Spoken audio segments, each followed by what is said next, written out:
Hi everyone! So today I wanted to do a small reaction video because my good friend Matt Easton just dropped an amazing video about the return of the knightly shield during the War of the Roses. And his theory is super cool and make total sense. What he was explaining is that during the War of the Roses, English army face English army. For the first time, those super efficient tactics of dismounted men-at-arms, backed up by very efficient longbowmen, were turned against each other.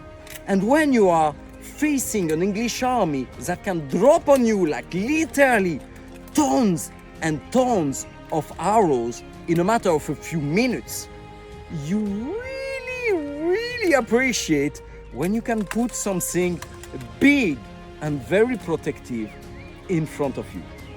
That was Matt's pet theory, and I find it makes total sense, and let's see together why.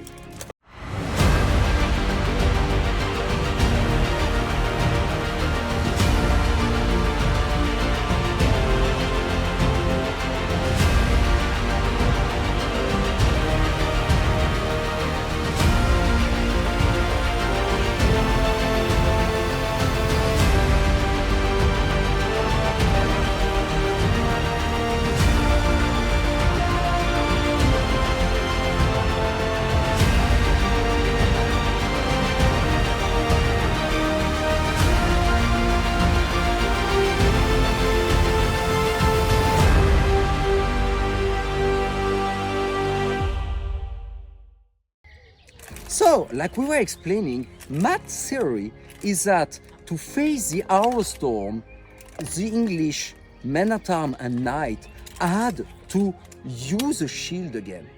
And the fun part is that we see exactly the same evolutionary pressure in the modern day reenactment world.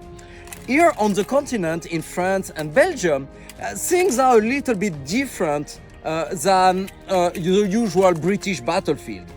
All archers are allowed to shoot straight on the fully armored man-at-arms, and that's totally different from, let's say, like the archery duel in Tewkesbury, where archer fight archer, but this is a show. This is not actually targeting anyone. On the continent, we are actually targeted by archer, and that's why you really want to have your visor down, your beaver up, and you appreciate when you have a really big shield in front of you, because the arrow storm is very real. And anyone who has taken like an arrow in the mail really understand pretty damn quickly how painful it can be, even if it is just a blunt.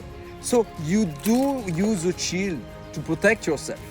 So many of you, of course, already know my little heraldic targe, but that does not count as a shield. I mean, like, honestly, it does protect my armpit, but it's mostly used as a way to show my identity when I close my helmet, especially when I'm wearing my armor.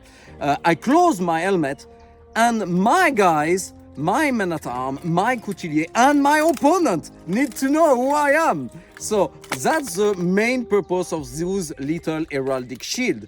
You want to be recognized so you can be taken as a ransom, not killed. Because I'm not wearing a taba, so that's the best way.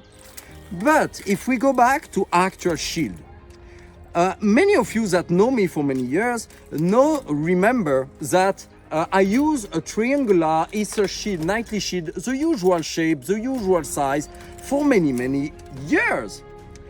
And I changed. Actually, both me and my beloved wife changed for big-sized Burgundian style shield. Why, you ask? Because here in Belgium we have something extremely fun. The organizer start to put a huge ballista on the battlefield, and the ballista is specifically designed to target enemy commander. When they are wearing full plate armor, they are the main target of the ballista. So the commander and the retinue of men-at-arms are short bolts that are like this long and pretty damn painful when you are getting hit. And this is exactly the kind of context where you want to have something big in front of you. So, first, we went for something like that. So here you have the heraldry of Virginie's family, and this is more or less the size of a very beautiful Burgundian shield that is right now in the British Museum, I think, or well, in England anyway. Obviously, this is a simplified version because the real one is also curved in that direction, but you get the point. It's covering me pretty damn well if I need to advance through an arrow storm. But at one point, I get shot in the feet by one of those stupid ballista bolts. So I went for something a little bit more extreme. And as you can imagine, that's proper protection where you are shot by those heavy bolts or when you are facing the arrow storm. So this is not actually the extreme end of the spectrum, because there is something even more protective that has been used by fully armored condottieri and men-at-arms in Italy. Those guys were facing the bullet shot by the coulevriniers of the good King René of Anjou. And you know what kind of solution they come up with? Well, you're going to love it. Try to imagine a fully armored condottieri with an Italian armor, which is like much heavier and much more protective than my Gothic one. And then you're putting that in front of that, in front of the armor. This is a huge Targone style shield. And this is a monster. And we actually see those men-at-arms using big giant shields like that on the Arch of Triumph in Napoli.